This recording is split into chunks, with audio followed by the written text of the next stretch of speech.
La troisième noble vérité du Bouddha, la dimension au-delà de l'espace et du temps. La troisième noble vérité est la vérité de la cessation de la souffrance.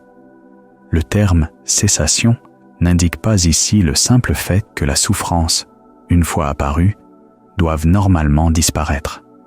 Il désigne plutôt la fin absolue de toute tension et de toute souffrance qui naissent du désir avide. La manière dont le Bouddha définit cette vérité met en lumière la stratégie fondamentale par laquelle cette cessation est produite. On s'attaque au problème à sa cause. C'est comme entrer dans une maison et constater qu'elle est remplie de fumée. Au lieu d'essayer d'éliminer la fumée, on cherche le feu qui la provoque et on l'éteint. La fumée se dissipera alors d'elle-même. En fait, cette troisième noble vérité est définie d'une manière qui montre qu'elle est identique à l'accomplissement du devoir relatif à la deuxième noble vérité. C'est la cessation sans reste, par le désenchantement, l'abandon, le renoncement, la libération et le lâcher-prise de ce désir même.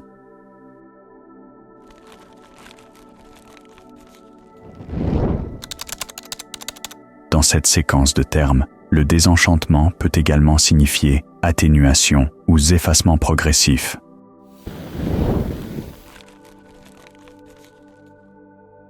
La souffrance cesse lorsque la passion à l'égard de la chaîne d'événements qui la produit s'estompe dans l'esprit. Les termes désignant le don, la restitution et la libération, Kagga, Patinissaga et Mutti, renvoient au fait que l'esprit, en agissant sous l'impulsion du désir avide, revendique une possession sur celui-ci. Pour abandonner le désir, il doit renoncer à cette revendication et le rendre à la nature. On voit alors que même ses propres désirs ne méritent pas d'être considérés comme siens, et on leur accorde leur liberté. Le dernier terme de la séquence, le lâcher-prise, Anālaya, porte également la connotation d'un abandon sans aucune nostalgie pour ses désirs. La relation est rompue entièrement, sans regret persistant pour ce qui a pris fin. D'autres passages du canon décrivent le désenchantement et la cessation de la troisième noble vérité comme le phénomène suprême pouvant être expérimenté. Il n'existe aucun phénomène plus élevé que celui-ci. Le devoir qui s'impose à l'égard de cette vérité est de la réaliser. Autrement dit, non seulement vous abandonnez le désir avide, mais vous êtes aussi pleinement conscient de la manière dont vous l'abandonnez, ainsi que des résultats qui en découlent. Comme nous l'avons noté dans le chapitre précédent, pour développer le désenchantement à l'égard du désir avide, il faut également développer le désenchantement à l'égard des processus de l'expérience sensorielle sur lesquels ce désir se focalise. Parce que ces processus sont fabriqués par vos intentions et parce que les actes de fabrication sont enracinés dans le désir, lorsque vous développez un désenchantement complet à l'égard de ce désir, ces fabrications cessent elles aussi. Cela signifie que tous les processus liés aux six sens cessent, du moins pendant la durée de l'expérience de l'éveil. L'esprit découvre alors une dimension totalement distincte des six sens. Comme le dit le canon, cette dimension n'est en aucune façon médiatisée par les six sens, et pourtant elle peut être connue. Même lorsque, après avoir atteint l'éveil, vous revenez à l'expérience des six sens, vous les vivez comme disjoints d'eux. Parce que vous ne cherchez plus à vous en nourrir, vous leur permettez d'exister séparément. Or, puisque le langage est un phénomène fabriqué, cette dimension non fabriquée ne peut être correctement décrite par des mots. Néanmoins, le Bouddha devait fournir une certaine explication quant aux raisons pour lesquelles elle constitue un objectif valable à poursuivre, ainsi que quelques indications permettant de la reconnaître une fois atteinte. C'est pourquoi il l'a décrite de manière indirecte au moyen de métaphores, nibbana, déliaison ou déliement, étant la métaphore qu'il privilégiait. Dans l'usage pali ordinaire, Le terme nibbana servait à décrire l'extinction d'un feu. Pour comprendre les implications de cette image, il nous faut cependant comprendre la manière dont le Bouddha décrivait la physique du fonctionnement du feu. Selon lui, les feux individuels naissaient de la provocation de la propriété du feu, laquelle existait dans un état calme et latent, à des degrés divers, en toutes choses. Lorsqu'on la provoquait, par exemple en utilisant un allume-feu, elle s'emparait du combustible qui la soutenait et s'y attachait. Ici, pour désigner le combustible, le Bouddha utilisait le terme upadana, le même mot que celui qu'il employait pour l'attachement, l'alimentation dans la définition de la souffrance de la première noble vérité. Tant que le feu brûlait, il demeurait pris dans un état de chaleur et d'agitation. Lorsqu'il s'éteignait, il lâchait son combustible, devenait calme et était libéré. Le Bouddha employait le terme « déliaison » pour désigner le but, à la fois pour indiquer qu'il s'agissait d'un état de liberté et de calme. Fraîcheur était une autre métaphore qu'il utilisait pour cet état et pour suggérer la manière d'y parvenir. De même que le combustible ne s'attache pas au feu, ce n'est pas le cas que les agrégats s'attachent à vous. C'est vous qui vous attachez à eux. Vous accédez à la liberté en les laissant aller. La principale différence entre le nibbana du feu et le nibbana éprouvé par l'esprit est que la propriété du feu peut être de nouveau provoquée et donner ainsi naissance à d'autres feux. La libération de l'esprit, en revanche, est dite non provoquée. Rien ne peut plus jamais la pousser à s'attacher à quoi que ce soit.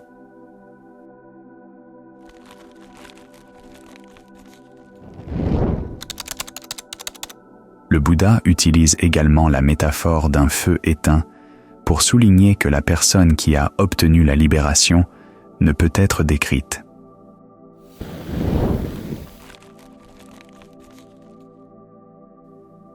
De même qu'un feu, lorsqu'il s'éteint, ne peut être décrit comme allant vers l'est, l'ouest, le nord ou le sud, de la même manière, une personne pleinement libérée ne peut être décrite comme existant, n'existant pas, existant et n'existant pas à la fois, ni n'existant ni n'existant pas. Cela tient au fait que les personnes sont mesurées et définies comme des êtres en fonction de leurs attachements. Lorsqu'elles n'ont plus aucun attachement, elles ne peuvent plus être définies et, par conséquent, ne peuvent pas être correctement décrites. Le Bouddha se montrait extrêmement rigoureux en ne décrivant jamais l'état de la personne pleinement éveillée, bien qu'il ait donné une image pour indiquer qu'une telle personne se situe au-delà des limites du langage. Une telle personne, disait-il, est incommensurable comme le grand océan. Quant au nibbana en tant qu'état, il existe un paradoxe dans la manière dont le Bouddha en parle, bien que ce paradoxe puisse être facilement résolu.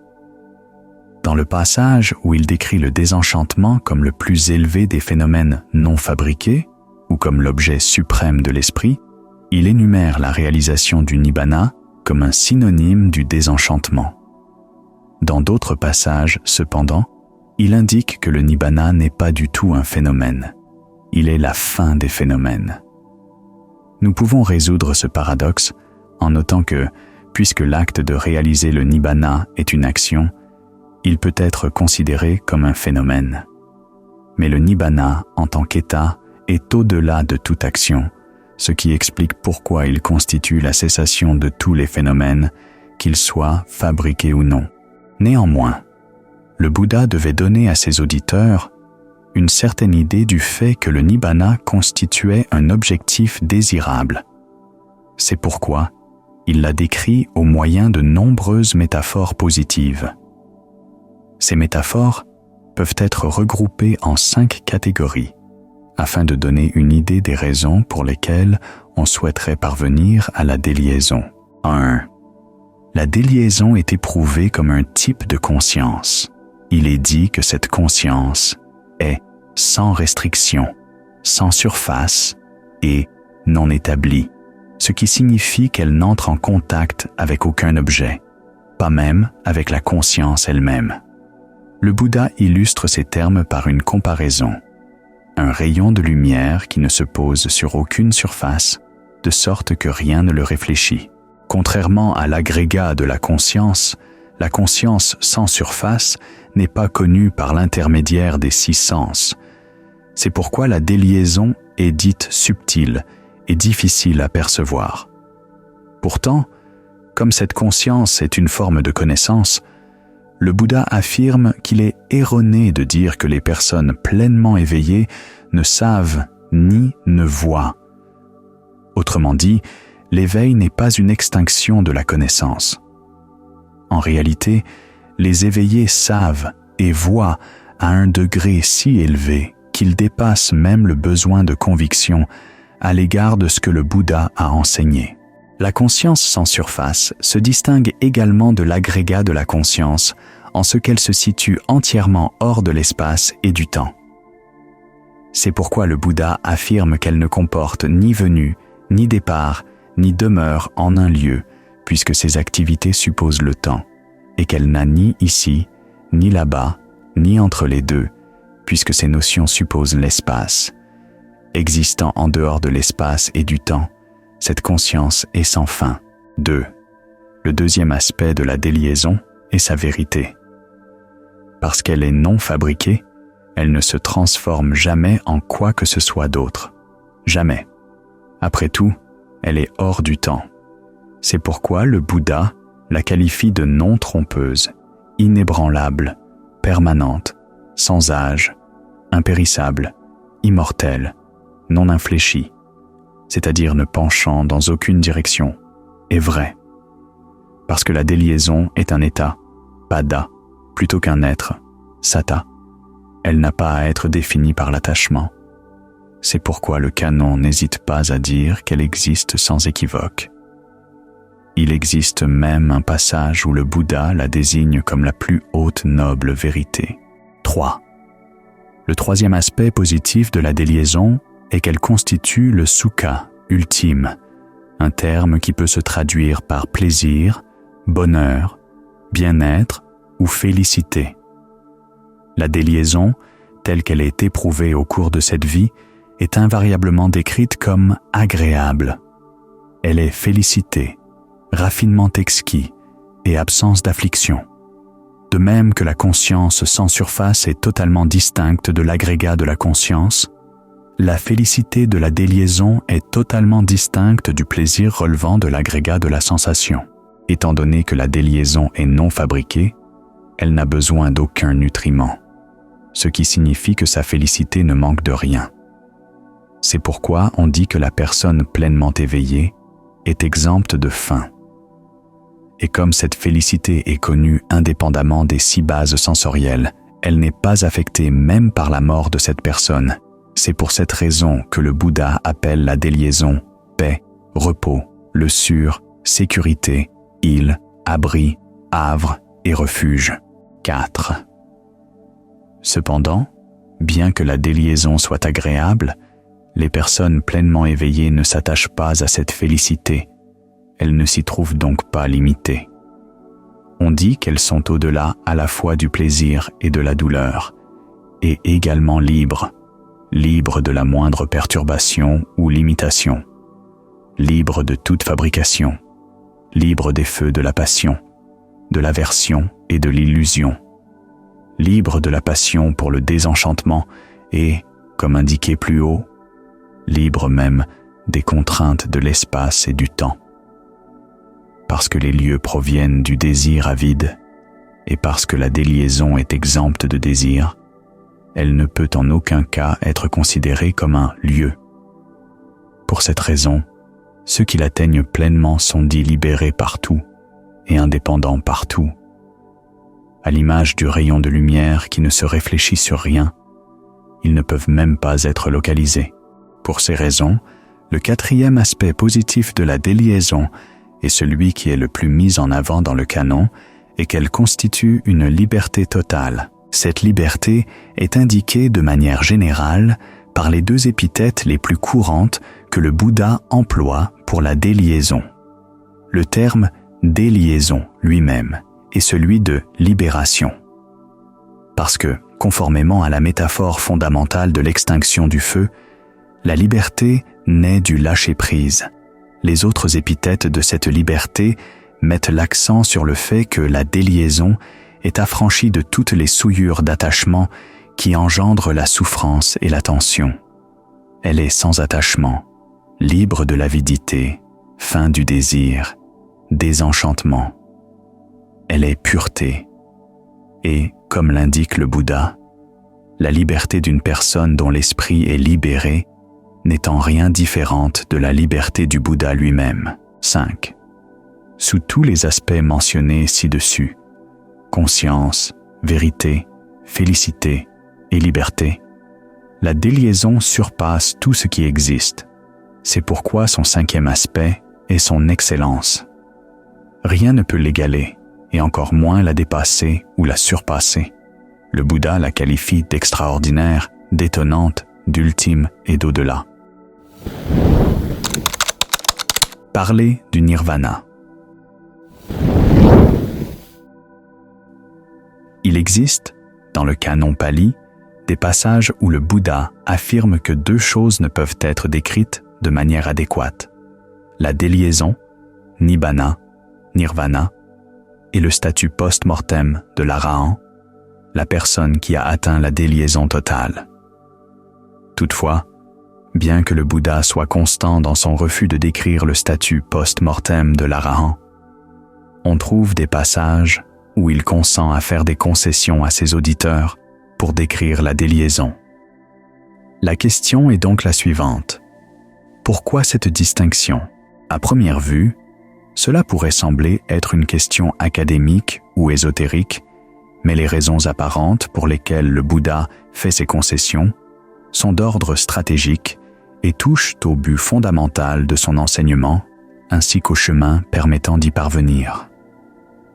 Rien que pour cette raison, il vaut la peine de s'y arrêter. Et, de fait, il existe une longue histoire de personnes qui, ne saisissant pas la distinction entre les 2 approches différentes du Bouddha concernant ces sujets étroitement liés, en sont venus à des interprétations sérieusement erronées du but de la pratique. Par exemple, Nagarjuna, au chapitre 25 de sa Mula Madhyamaka Karika, présente l'argument suivant pour soutenir qu'il n'y a rien qui distingue le samsara du nirvana. 17. Il n'est pas admis que le bienheureux existe après la mort.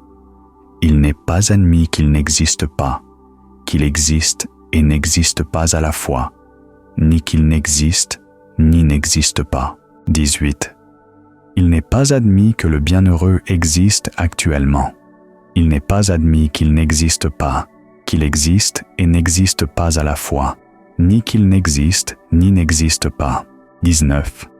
Il n'existe rien qui distingue le nirvana du samsara. Il n'existe rien qui distingue le samsara du nirvana.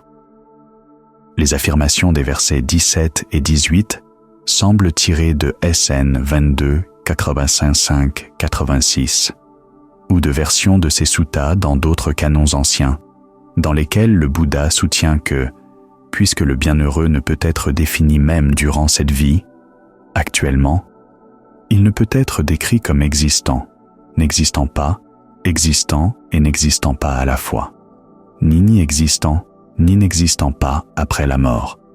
Or, comme la MMK est un résumé condensé d'arguments, nous ne connaissons pas tous les détails de la manière dont Nagarjuna aurait développé le saut logique allant des affirmations des versets 17 et 18 à celle du verset 19. Néanmoins, il est évident que son argumentation aurait nécessité de confondre 2 choses. D'une part, le traitement par le Bouddha du statut de l'arahant au verset 17 et 18, et d'autre part, le statut du nibbana. De cette confusion découlent de nombreux problèmes pratiques. Le plus important étant que, s'il n'existe rien qui distingue le nibbana du samsara, comment un méditant peut-il savoir s'il a atteint le nibbana?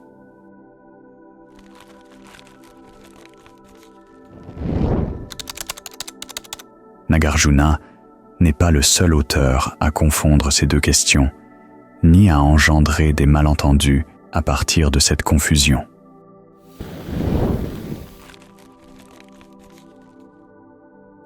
D'autres penseurs, issus d'un large éventail d'écoles bouddhiques, ont commis une erreur similaire jusqu'à nos jours. Par exemple, j'ai lu plusieurs Theravadins contemporains affirmer qu'étant donné les mises en garde du Bouddha contre la perception de l'Arahant comme existant éternellement, nous devrions nous garder de considérer le Nibbana comme un état immuable, alors même que c'est l'une des manières dont le Bouddha lui-même le décrit. Si le Nibbana n'était pas immuable, il ne pourrait pas constituer un objectif approprié de ce que le Bouddha appelait la noble recherche. La recherche de ce qui est libre du vieillissement, de la maladie et de la mort, du chagrin, des lamentations et du désespoir. Il semble donc utile de revenir aux sources originelles du canon pali afin d'examiner la manière dont le Bouddha traitait ces deux thèmes et les raisons pour lesquelles il les abordait de deux façons différentes. De cette manière, nous pourrons dégager les enseignements utiles que l'on peut tirer du fait de maintenir distinct le traitement que le Bouddha réserve à ces deux sujets. Une série de versets du canon pali, les questions d'Upasarva adressées au Bouddha, consignées en SN 5.6, indiquent que tant la déliaison, Nibbana, que l'Arahant totalement délié ne peuvent être correctement classés. Autrement dit, ils ne peuvent être décrits de manière adéquate selon aucune des catégories du langage ou de la pensée. Dans l'extrait suivant de ces versets, le Bouddha affirme d'abord que la déliaison, le but, Atta, ne peut être classifiée. La question d'Upasva confond ensuite deux questions. La nature du but en tant que Dhamma, phénomène, objet, événement ou action. Et la question de savoir si une personne ayant atteint ce but existe ou non. Le Bouddha ne prend pas ici la peine de distinguer explicitement ces deux points. Il se contente de remarquer que les arahants ne disposent d'aucun critère, pamana, limite, mesure, permettant à qui que ce soit de dire qu'ils existent ou n'existent pas. Puis il en explique la raison. La déliaison n'est en réalité pas un dhamma. Elle est l'abolition de tous les dhammas. Il n'existe donc aucun moyen par lequel l'arahant ou la déliaison pourrait être correctement identifié ou décrit. Le Bouddha, comme une flamme renversée par la force du vent, parvient à un but, Atta, qui ne peut être classifié. De même, le sage, libéré du nom et forme, parvient à un but qui ne peut être classifié. Upashiva. Celui qui a atteint le but, n'existe-t-il pas? Ou bien est-il pour l'éternité libéré de la souffrance? Je t'en prie, sage, déclare-le-moi, puisque ce Dhamma est connu de toi. Le Bouddha. Celui qui a atteint le but n'a aucun critère, par lequel qui que ce soit pourrait dire cela. Pour lui, ce critère n'existe pas. Lorsque tous les dhammas sont abolis, tous les moyens de parler sont abolis eux aussi. Lorsque nous examinons d'autres passages du canon, nous trouvons des textes qui transmettent un message similaire concernant l'indescriptibilité tant de la déliaison que de l'arahant. Ils indiquent également que le désir d'imposer une description, soit à la déliaison, soit à l'existence d'un arahant, provient de schémas de pensée qui doivent être abandonnés si l'on veut atteindre la déliaison. Par exemple, voici un extrait d'un dialogue portant sur le non objectifié, apapanka, un synonyme de la déliaison, vin, maha kotita.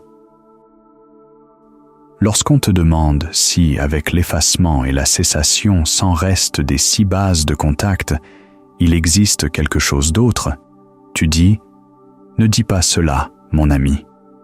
Lorsqu'on te demande s'il n'existe pas quelque chose d'autre, s'il existe à la fois quelque chose d'autre et pas quelque chose d'autre, ou s'il n'existe ni quelque chose d'autre ni pas quelque chose d'autre, tu dis « Ne dis pas cela, mon ami ».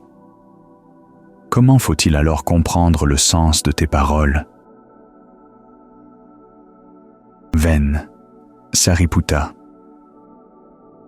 L'énoncé, avec l'effacement et la cessation sans reste des 6 bases de contact, est-il le cas qu'il existe quelque chose d'autre? Objectifie le non objectifié. Les énoncés, est-il le cas qu'il n'existe pas quelque chose d'autre?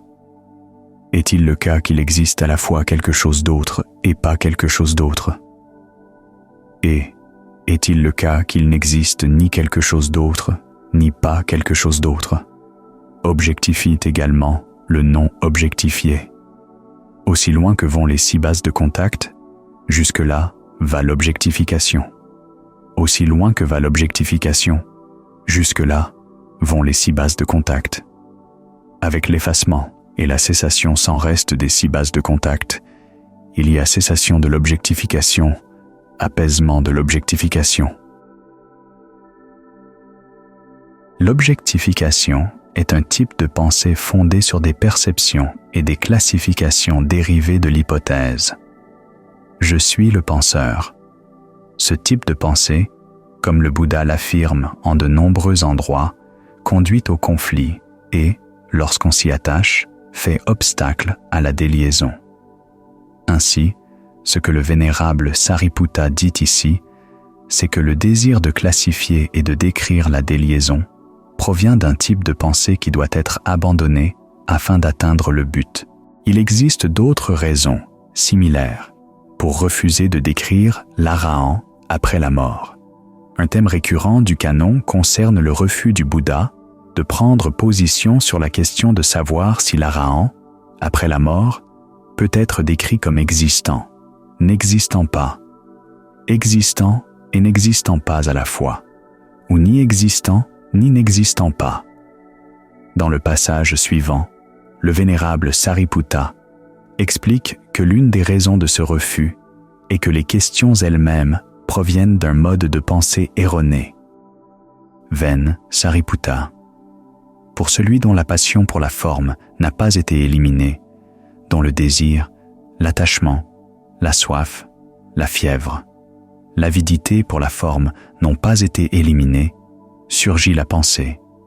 Le Tathagata existe après la mort, ou le Tathagata n'existe pas après la mort, ou le Tathagata existe et n'existe pas après la mort, ou le Tathagata n'existe ni n'existe pas après la mort.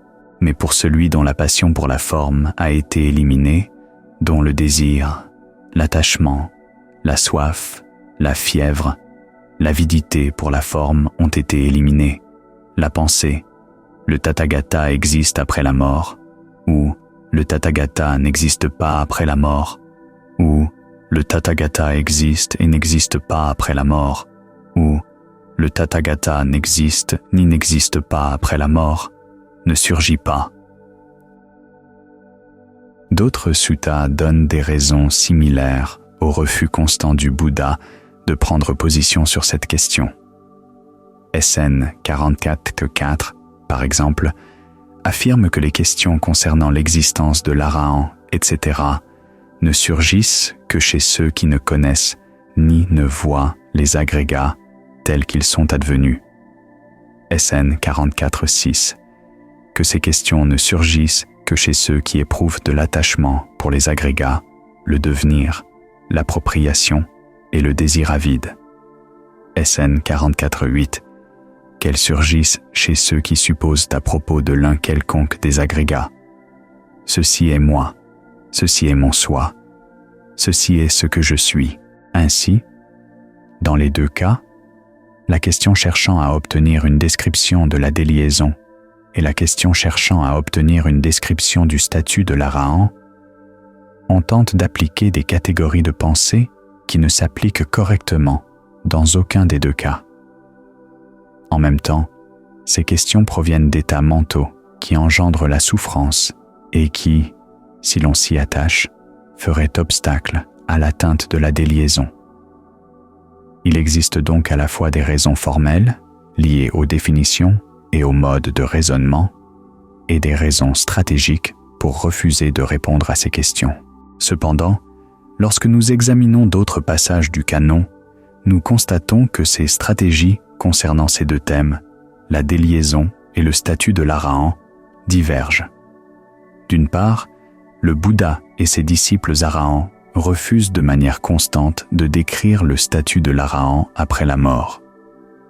En fait, ce refus est si catégorique que, dans SN 2286, le Bouddha souligne que l'Arahan ne peut pas être correctement défini même de son vivant.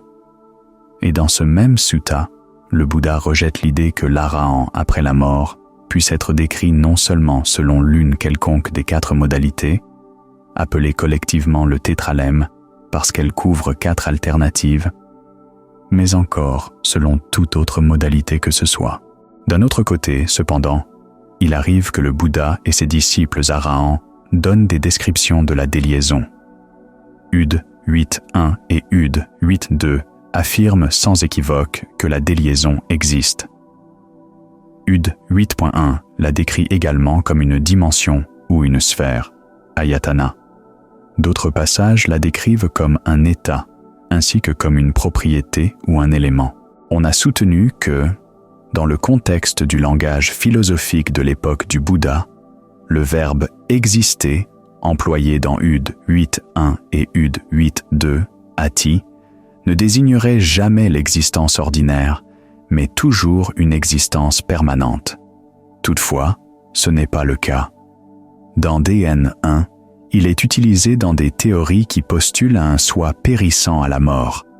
Dans SN 2294, le Bouddha lui-même l'emploie en affirmant que des agrégats impermanents, sources de souffrance et sujets au changement, existent bel et bien. Mais même si ce verbe n'implique pas nécessairement une existence permanente, nombre des épithètes que le Bouddha applique à la déliaison indiquent clairement qu'elle n'est pas soumise au changement. Ud 8, 10 et DHP 228 la qualifient d'inébranlable, akala. IT 43 et SN 43 la désignent par le terme duva, un adjectif qui peut signifier ferme, constant, permanent ou durable. SN 43 et UD 8.2 la qualifient de non fabriquée et AN 3.48 affirment que les caractéristiques non fabriquées du non fabriqué sont les suivantes. Aucune naissance n'est discernable, aucune disparition n'est discernable, aucune altération durant la persistance n'est discernable. MN 29 et MN 30 la décrivent comme non provoquée. Akupa, un terme ayant, à l'époque du Bouddha, une signification technique liée à la théorie des dhatus ou éléments. Cette théorie décrivait les événements physiques et mentaux comme le résultat de la provocation d'une propriété sous-jacente. Lorsque la provocation cessait, l'événement cessait également.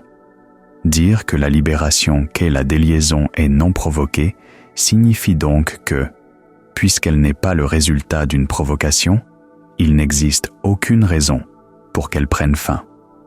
Udwait 1.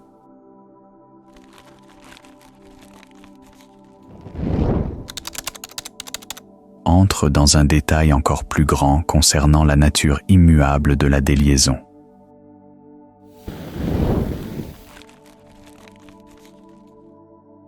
Et là, dis-je, il n'y a ni venue, ni départ, ni demeure, ni disparition, ni surgissement, non établi, non évolutif, sans appui. Cette absence des activités qui définissent le temps, venue, départ, demeure, est reprise dans Ud 8.4, un passage répété en MN 144 et SN 35.87, qui affirme que la déliaison est également dépourvue des coordonnées qui définissent l'espace. En l'absence de venue ou de départ, il n'y a ni disparition ni surgissement. En l'absence de disparition ou de surgissement, il n'y a ni ici, ni là-bas, ni entre les deux. Ceci, précisément ceci, est la fin de la souffrance. Le fait que la déliaison ne possède aucune des caractéristiques qui participent de l'espace et du temps peut expliquer pourquoi, bien que le canon souligne souvent que la déliaison est immuable, il ne la décrit jamais une seule fois comme éternelle. En effet, l'éternité est une mesure du temps et ne saurait donc s'appliquer correctement à ce qui est en dehors de l'espace et du temps. Il existe cependant de nombreux autres termes que le Bouddha emploie pour décrire la déliaison. SN 43, par exemple, contient une longue liste de synonymes et d'épithètes de la déliaison, que l'on peut classer en 4 catégories. Celles qui indiquent 1. L'absence de changement, sans vieillissement, impérissable, immortel. 2. La félicité, la sécurité et la paix, félicité, île, havre, abri, refuge. 3. La liberté, déliaison, libération, sans attachement. Et 4. L'excellence et la transcendance, non-objectification, l'extraordinaire, l'étonnant, l'exquis, l'ultime, l'au-delà.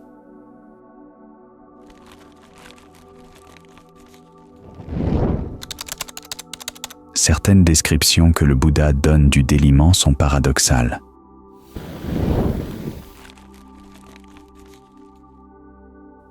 Par exemple, Iti 90 affirme que la réalisation du Nibbana est le plus élevé de tous les dhammas, qu'ils soient conditionnés ou non.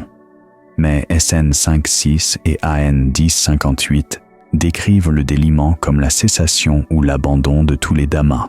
Ces derniers passages sont corroborés par SN 4.6 et SN 4.10 qui déclarent que l'Arahant est allé au-delà non seulement de la passion, mais aussi du non-attachement que Iti 90 assimile à la réalisation du déliement.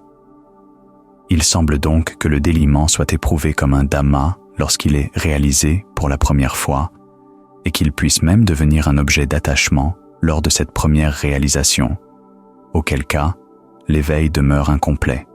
Mais si l'éveil est complet, alors, une fois le moment de la réalisation passé, le déliement transcende tous les dhammas. Un autre paradoxe concerne la nature du bonheur du déliement.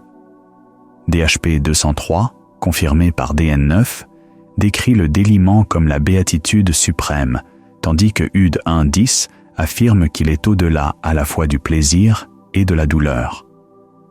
MN 59 suggère une manière de comprendre ce paradoxe. Il est possible de faire l'expérience d'un type de béatitude qui n'est pas un ressenti de béatitude. En effet, les ressentis de plaisir sont, comme tous les ressentis, inconstants et source de tension, alors que la béatitude du déliement ne change pas. Ainsi, le déliement est au-delà des ressentis de plaisir, tout en étant caractérisé comme une béatitude d'un autre ordre, indéfinie.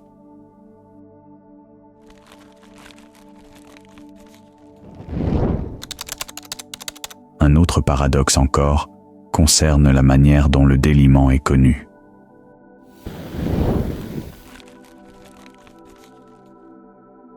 AN 934 affirme que rien n'est ressenti, Vedayita, dans le déliement, tandis que SN 35 917 affirme que la dimension où cessent les 6 sens et leurs objets doit être expérimentée, Veditaba. Vedayita et Veditaba sont 2 formes du même verbe, Vedeti, qui signifie ressentir, faire l'expérience de, connaître ou comprendre. Comme le devoir concernant la cessation de la souffrance est de la réaliser ou de la vérifier, les traductions appropriées de ces termes tendent plutôt vers ressentir et faire l'expérience de que vers comprendre. Mais cela laisse néanmoins subsister le paradoxe. Il n'y a rien de ressenti dans le déliement, et pourtant, le déliement lui-même doit être expérimenté. SN 1264 contient une image sous forme de comparaison qui aide à éclairer ce paradoxe. Un rayon de soleil traversant l'espace sans se poser, littéralement, sans s'établir, sur la surface d'aucun objet. Le rayon de soleil est lumineux par lui-même, mais il n'illumine rien. Dans SN 1264, cette image est utilisée comme comparaison pour une conscience non établie, et elle est apparemment aussi une image de la conscience sans surface, Vijnanam Anidasanam, un terme que l'on trouve en MN 49 et DN 11. Dans les deux cas, cette conscience est classée comme un type de conscience, mais elle n'a aucun objet, pas même elle-même. Si elle se prenait elle-même pour objet, elle ne serait que la conscience comme objet de concentration, comme dans les absorptions immatérielles. Parce que MN 49 affirme que cette conscience n'est pas connue à travers le tout, terme désignant les 6 sens, voire SN 35-23. Elle n'est pas la même chose que la conscience dans la coproduction conditionnée, parce qu'elle n'est pas impliquée dans les dimensions de l'espace ou du temps, elle ne relèverait pas de la conscience telle qu'elle figure dans les agrégats. MN 49 et DN 11 affirment tous deux qu'elle est sans fin et rayonnante de toutes parts. DN 11 ajoute qu'elle est l'endroit où les 4 propriétés physiques n'ont aucun point d'appui et où le nom et forme prennent fin. Une autre indication qu'il ne s'agit pas simplement d'une référence à la conscience dans les réalisations immatérielles, qui sont des réalisations du non. Mais au-delà de cela, le Bouddha ne fournit pas d'autres explications sur la conscience sans surface. Étant donné sa nature paradoxale, elle serait difficile à expliquer. Certains ont soutenu que la conscience sans surface ne fait pas intrinsèquement partie du déliement et qu'elle n'est rien d'autre que la conscience méditative qu'a l'arahan du déliement durant cette vie. Mais étant donné que cette conscience est indépendante des 6 sens et qu'à la mort de l'arahan les 6 sens ne font que se refroidir, un tel événement ne devrait avoir aucun effet sur elle. En même temps, si le déliement était la cessation de toute conscience, quelle qu'elle soit, l'image du rayon de soleil, ne se posant nulle part, ne serait jamais venue à l'esprit du Bouddha comme une analogie pertinente pour la conscience non établie. Il aurait plutôt utilisé une image dans laquelle le rayon de soleil, ou autre chose, serait annihilé. Cela suggère que lorsque UD 8.1 décrit le déliement comme non établi et sans support, et que SN 43 le décrit comme sans surface, ils se réfèrent à cette conscience non établie et sans surface. C'est en raison de cette conscience que, lorsque le Bouddha, en MN 38, proclame la nature conditionnée et changeante de la conscience, il prend soin de limiter son affirmation à la conscience née de la coproduction conditionnée. De cette manière, il exempte cette conscience non établie et sans surface de la discussion dans ce discours. Ainsi, cette conscience paradoxale, sans objet ni support, constitue un autre aspect du but. Ce ne sont là que quelques-unes des descriptions du déliement que l'on trouve dans le canon. La question est la suivante. Pourquoi le Bouddha a-t-il refusé de décrire l'arahan après la mort, tout en donnant pourtant tant de descriptions du déliement? Lui-même ne le dit jamais explicitement, mais un certain nombre de réponses peuvent être déduites de ce que le canon dit lui-même au sujet de la définition et de la description en général. Ces réponses se répartissent en 2 types, des raisons formelles, c'est-à-dire liées aux définitions et aux modes de raisonnement, et des raisons stratégiques concernant l'effet d'un enseignement sur ses auditeurs. Les raisons formelles sont assez simples. Comme l'indique SN 23.2, les personnes sont définies comme des êtres lorsqu'elles sont prises par le désir, la passion, la complaisance ou la soif à l'égard de l'un quelconque des agrégats. Or, les arahants ne sont pris par aucune de ces choses, d'aucune manière. Ils sont donc indéfinissables. La nature de l'existence de quelque chose d'indéfinissable ne peut pas être décrite. C'est pourquoi, lorsqu'il parle des arahants, le Bouddha se limite à dire ce qu'ils ont accompli et non ce qu'ils sont. Des arahants dont les écoulements sont épuisés, qui ont atteint l'accomplissement, accompli la tâche, déposé le fardeau, atteint le véritable but, détruit le lien du devenir et qui sont libérés par la juste connaissance. Lorsqu'on lui demanda quel type d'être il pouvait bien être, le Bouddha refusa même de dire qu'il était un être humain et recommanda plutôt qu'on le décrive simplement à l'aide d'un participe passé, éveillé, Bouddha, parce que les Arahants sont libres des attachements qui les définiraient et les rendraient descriptibles comme des êtres, le Bouddha refusa de façon constante de décrire, de quelque manière que ce soit, la nature de l'existence de l'Arahant après la mort, ou même lorsqu'il était encore en vie.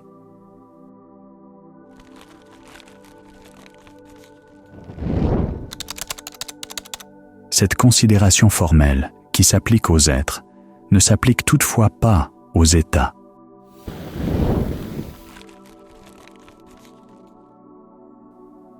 Ils sont identifiés non par leurs attachements, mais par leurs caractéristiques.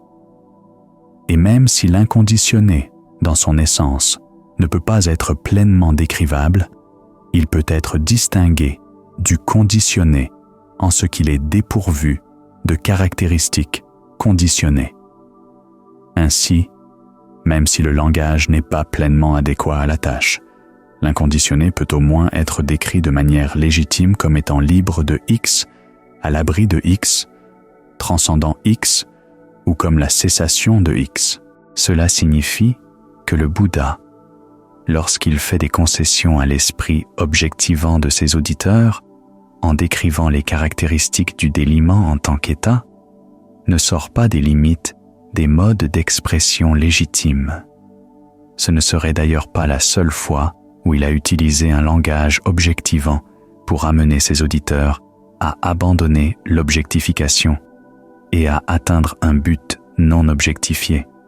Voir SN 1513 pour une illustration particulièrement frappante de cette démarche. Il existe également des raisons stratégiques pour lesquelles il emploierait ce type de langage à propos du déliement.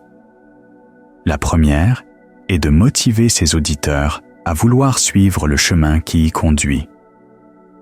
Ce chemin, le noble sentier octuple, est un dhamma conditionné. Tous les dhammas sont enracinés dans le désir, et toutes les fabrications sont fabriquées en vue de quelque chose. Les personnes qui pensent en termes d'objectification ont besoin d'un concept du but afin de pouvoir décider s'il vaut la peine pour elles de fabriquer le chemin en vue de ce but. C'est pour cette raison que le désir est inclus dans l'un des facteurs du chemin, l'effort juste, et que la concentration fondée sur le désir est l'un des facteurs menant au but de la fin du désir, comme l'explique l'image donnée par le vénérable Ananda. Brahman, il y a le cas où un moine développe la base de pouvoir dotée de la concentration fondée sur le désir et les fabrications de l'effort. Voilà, Brahman, le chemin. Voilà la pratique pour l'abandon de ce désir. Si tel est le cas, maître Ananda, alors c'est un chemin sans fin, et non un chemin qui a une fin, car il est impossible d'abandonner le désir au moyen du désir. Dans ce cas, Brahman, permets-moi de t'interroger à ce sujet. Réponds comme tu l'entends. Qu'en penses-tu? N'as-tu pas d'abord eu le désir en pensant « J'irai au monastère » et lorsque tu es arrivé au monastère, ce désir précis ne s'est-il pas apaisé? Oui, vénérable. Il en va de même pour un arahant dont les influx sont épuisés, qui a atteint l'accomplissement, accompli la tâche, déposé le fardeau, atteint le but véritable, entièrement détruit le lien du devenir, et qui est libéré par la connaissance juste. Quel que soit le désir qu'il ait d'abord eu pour l'atteinte de l'état d'arahant, une fois cet état atteint, ce désir précis s'apaise. Ainsi, en décrivant le déliement comme un état de conscience immuable, libre, bienheureux et excellent, le Bouddha donne à ses auditeurs des raisons de vouloir suivre le chemin qui y mène, échapper au stress et à la souffrance qui accompagnent inévitablement tout ce qui est soumis au vieillissement, à la maladie et à la mort. Il leur fournit également des repères pour reconnaître si une expérience donnée correspond ou non au déliement. Telle est sa deuxième raison stratégique pour décrire le déliement à ses auditeurs. Sans une telle description, comment seraient-ils s'ils y sont parvenus, ou si un travail supplémentaire est encore nécessaire? Cette raison stratégique éclaire les 2 premières des 3 perceptions qu'il applique à tous les phénomènes conditionnés. Si quelque chose est inconstant et générateur de stress, cela reste en deçà de l'immortel. Quant à la 3e perception, le non-soi, qui s'applique à tous les phénomènes, conditionnés ou non. Si vous éprouvez de la passion ou du plaisir pour le phénomène de l'immortel, votre éveil est encore incomplet, car il subsiste encore de l'attachement dans l'esprit. Ce n'est que lorsque vous pouvez percevoir l'immortel comme n'étant pas adéquatement désigné comme « moi » ou « mien », c'est-à-dire comme non-soi, que vous pouvez aller au-delà de tout attachement aux agrégats, perceptions comprises. Si le déliement n'était pas immuable et bienheureux, les 2 premières perceptions ne pourraient pas servir de moyen pour juger et abandonner tout ce qui n'est pas le déliement. Si le déliement n'était pas libre de tout attachement, la 3e ne le pourrait pas non plus. Mais même si le Bouddha avait ses raisons stratégiques pour décrire le déliement à ses auditeurs, il avait aussi des raisons stratégiques de s'en tenir à ses raisons formelles pour ne pas décrire l'arahant après la mort. Tout d'abord, si l'on pouvait décrire ce que sont les arahants, ce serait tenter de leur imposer une mesure ou une limite, pamana. Lorsqu'on demeure obsédé par la forme, moine, c'est par cela que l'on est mesuré, limité. Ce par quoi l'on est mesuré, c'est ainsi que l'on est classifié. Mais lorsque l'on ne demeure pas obsédé par la forme, moine, ce n'est pas par cela que l'on est mesuré. Ce par quoi l'on n'est pas mesuré, ce n'est pas ainsi que l'on est classifié. Parce que les arahants sont libres de toute obsession, ils ne peuvent être mesurés et sont libres de toute limitation. C'est la raison sous-jacente à l'affirmation du Bouddha en Scène 5.6, selon laquelle l'arahant n'a aucun pamana par lequel il pourrait être décrit, et cela semble être la raison principale du refus répété du canon de décrire ce qu'est un arahant. Libéré du fait d'être un être, l'arahant est totalement sans limite. Lorsque par concession à l'esprit objectivant, le canon emploie des comparaisons pour expliquer son refus de décrire l'arahant, ces comparaisons soulignent tout le fait que l'arahant est illimité et incommensurable. En SN 44.1, la sœur Kema, après avoir rejeté le tétralème, compare l'arahant à l'océan en ce qu'il est incalculable. Le Bouddha, après avoir rejeté le tétralème en MN 72, compare l'arahant à l'océan en ce qu'il est profond, sans bornes et difficile à sonder. Comme pour la comparaison du rayon de soleil, on peut noter que la comparaison de l'océan ne serait venue ni à la sœur Kema, ni au Bouddha, si le déliement était un néant ou une annihilation.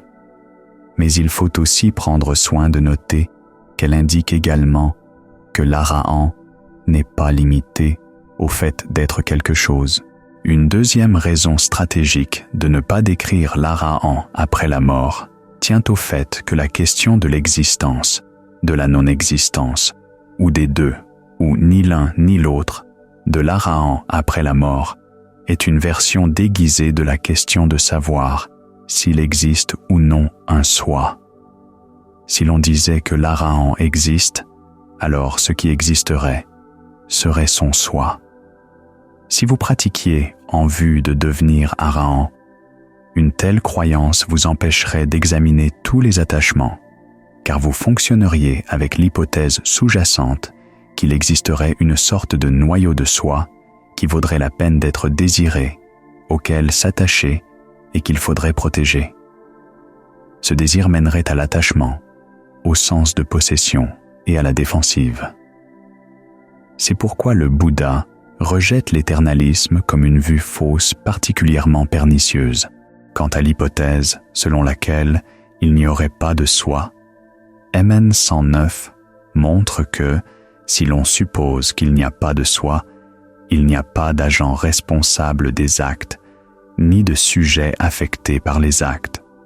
Cela ruinerait entièrement l'enseignement sur le karma, qui est essentiel pour entreprendre le chemin menant à la fin de la souffrance. Cela transformerait également l'enseignement en une doctrine de la non-action. Comme le dit AN 362, une telle doctrine saperait toute base permettant de décider ce qui devrait ou ne devrait pas être fait, et laisserait ainsi ses auditeurs désemparés et sans protection. C'est pourquoi le Bouddha rejette aussi l'annihilationnisme comme une autre vue fausse, particulièrement pernicieuse. Ces considérations aident également à expliquer un passage énigmatique de SN 44-10, où le Bouddha explique pourquoi il ne répond pas à la question de savoir s'il existe ou non un soi. Dire qu'il y a un soi, dit-il, c'est être en compagnie des éternalistes. Dire qu'il n'y a pas de soi, c'est être en compagnie des annihilationnistes. La raison pour laquelle ce passage est énigmatique tient au fait que DN1 cite des annihilationnistes qui postulent l'existence d'un soi, mais soutiennent ensuite qu'il périt à la mort. Ainsi, à strictement parler, dire simplement qu'un soi existe n'est pas la même chose que professer l'éternalisme. Une manière possible d'expliquer le passage de SN 44-10 en termes formels serait de soutenir que le verbe « exister » employé ici, ati, lorsqu'il est utilisé dans des contextes philosophiques, doit signifier une existence permanente. Mais, comme nous l'avons déjà noté plus haut, ce n'est pas le cas, et rien, dans le passage, n'indique que l'interlocuteur du Bouddha posait nécessairement la question d'un soi permanent pour commencer. Cependant, si nous combinons un point formel avec les points stratégiques exposés ci-dessus, nous pouvons donner sens à ce passage. Le point formel est que le Bouddha ne soutient pas que dire « il y a un soi » revient à affirmer une doctrine éternaliste. Il affirme simplement que dire « il y a un soi » revient à se trouver en compagnie des éternalistes. Le point stratégique est que tenir qu'il existe un soi, quelle que soit la manière dont on le définisse, engendre les mêmes souillures qu'une vue éternaliste. Autrement dit, la compagnie des éternalistes ici, bien qu'elle ne soit pas formelle, est stratégique.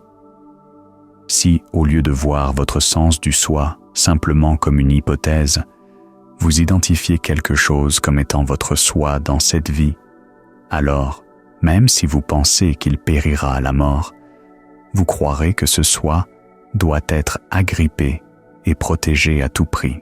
En fait, si vous croyez que votre soi va périr, vous avez tendance à vous y attacher et à le protéger encore plus farouchement, une tendance qui ferait obstacle à l'éveil et dont nous voyons partout autour de nous les conséquences néfastes à un niveau grossier. La question se pose parfois, en enseignant un déliement immuable, le canon ne se rend-il pas lui-même coupable d'éternalisme? N'épouse-t-il pas une vue fausse pernicieuse? La réponse est non. Et ici encore, il y a à la fois des raisons formelles et des raisons stratégiques. La raison formelle est que l'éternité est une fonction du temps, un temps long et sans fin. Le déliement, en revanche, se situe entièrement en dehors des limites de l'espace et du temps, et par conséquent, l'adjectif éternel ne s'y applique pas.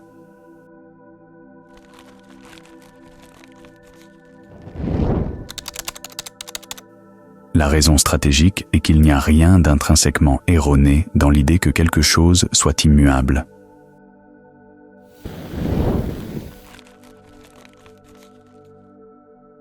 Le problème posé par la vue fausse de l'éternalisme tient à ce qu'elle identifie précisément comme étant immuable.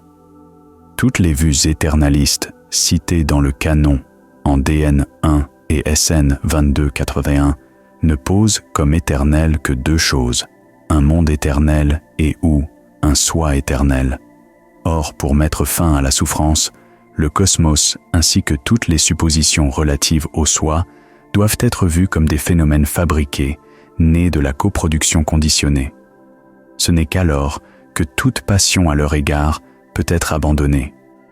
Dire qu'ils sont immuables et éternels reviendrait à dire qu'ils sont non fabriqués. Les perceptions d'inconstance et de stress ne leur seraient alors pas applicables, et il n'y aurait donc aucune raison de développer du désenchantement à leur égard. Cela ferait obstacle au dépassement de ces phénomènes et à l'atteinte du but véritablement non fabriqué qu'est le déliement. C'est une autre raison pour laquelle ces vues éternalistes sont pernicieuses. Le déliement, en revanche, n'est ni un soi ni un monde. Ainsi, la croyance que le déliement est immuable ne fait pas obstacle au chemin. En fait, comme nous l'avons vu, il est nécessaire de percevoir le déliement comme immuable afin d'être motivé à abandonner les plaisirs changeants en sa faveur et afin de le reconnaître lorsqu'il est atteint. Un parallèle peut être établi avec l'annihilationnisme. Il n'y a rien d'intrinsèquement erroné dans l'idée que quelque chose soit annihilé. Après tout, le Bouddha lui-même dit qu'il est annihilationniste lorsqu'il s'agit de préconiser l'anéantissement de la passion, de l'aversion et de l'illusion, ainsi que l'anéantissement des qualités mauvaises et non habiles. L'annihilationnisme ne devient une vue fausse, pernicieuse, que lorsqu'il se réfère à l'anéantissement d'un être existant, ce que les exemples donnés en DN1 montrent comme signifiant l'anéantissement du soi, quelle que soit la manière dont il est défini. Comme nous l'avons vu, les implications de ce type d'annihilationnisme ferment la porte à la pratique. Il est vrai cependant, comme cela a été mentionné plus haut à propos de MN52 et AN936, qu'il est possible de développer une passion pour l'immortel lors de la première rencontre avec lui. Mais cette passion n'empêche pas la réalisation des 3 premiers stades de l'éveil. Elle fait simplement obstacle à l'éveil total. Et l'enseignement selon lequel tous les phénomènes, conditionnés et non conditionnés, doivent être vus comme non-soi, a été donné précisément pour contrecarrer cette passion et ouvrir la voie au déliement complet. Mais une notion préconçue selon laquelle le déliement signifierait la fin de l'existence ferait obstacle même au premier niveau de l'éveil. Comme le signalent DN1 et DN15, il existe un niveau du cosmos où les êtres sont totalement dépourvus de perception et fondamentalement inconscients. Une personne qui penserait que le déliement est la cessation totale de toute forme de conscience pourrait facilement prendre ce niveau du cosmos pour le déliement et, le croyant être le but, y rester bloqué dans une impasse pendant très longtemps. Pour cette raison, les dangers qu'il y a à expliquer le déliement comme immuable sont bien moindres que ceux qu'il y a à l'expliquer comme une annihilation, et bien moindres encore que le danger de ne pas l'expliquer du tout. Ainsi, même si, comme l'indique SN 5.6, ni le déliement, ni la personne qui a atteint le déliement ne peuvent être correctement expliqués au moyen des catégories du langage, le Bouddha avait de bonnes raisons d'esquisser une description du déliement en des termes propres à motiver ses auditeurs à pratiquer pour l'atteindre et à les aider à le reconnaître une fois atteint. Comme il l'a expliqué en MN 2930, la libération non provoquée de l'esprit est l'essence. Sara, littéralement, le bois de cœur de l'enseignement. Et comme il l'a encore expliqué en DHP 11.12, ceux qui tiennent le non-essentiel pour l'essentiel et voient l'essentiel comme non-essentiel n'atteignent pas l'essence, errant avec des résolutions erronées. Mais ceux qui connaissent l'essentiel comme essentiel et le non-essentiel comme non-essentiel atteignent l'essence, errant avec des résolutions justes. Ainsi, c'est pour le bien de la juste résolution et, en fin de compte, pour le bien ultime que ses auditeurs pratiquent la juste résolution jusqu'à atteindre l'essence, qu'il a eu la bonté de plier le langage afin de laisser des descriptions du déliement comme d'un but désirable, même si nous devons toujours garder à l'esprit que les descriptions du déliement sont une forme d'objectification et qu'à ce titre, elles ne doivent pas être saisies à mesure que l'éveil approche, nous pouvons néanmoins les utiliser comme des incitations pour nous engager sur le chemin, convaincus que le but vaut largement tous les efforts qu'il exige.